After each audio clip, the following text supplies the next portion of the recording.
Did the last nation you'd expect just jump to the front of the climate leader stage?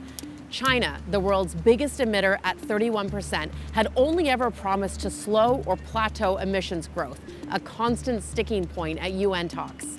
But that suddenly changed. Reduce economy-wide net greenhouse gas emissions by 7% to 10% from peak levels. For the first time, China is pledging actual cuts.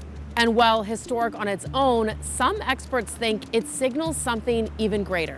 It's actually less than I would anticipate from the Chinese government, just given the pace at which solar and wind is expanding and the pace at which electric vehicles are expanding, that it's possible that this is a kind of cautious projection of where they're going to be. When it comes to investing in renewables, it might surprise people to know no one has invested more than China.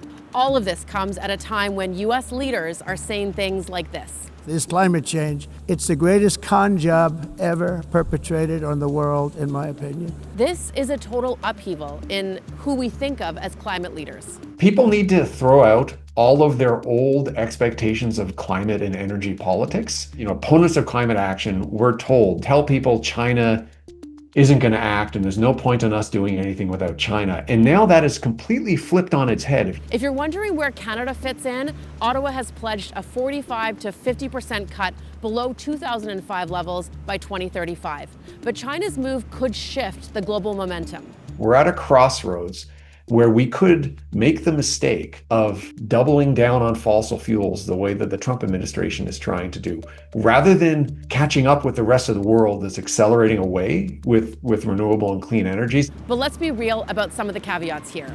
The science says China's pledged cuts still fall short of keeping warming below 2 degrees, and the baseline peak isn't fully clear. Still, for the first time, the world's largest emitter is pledging real cuts.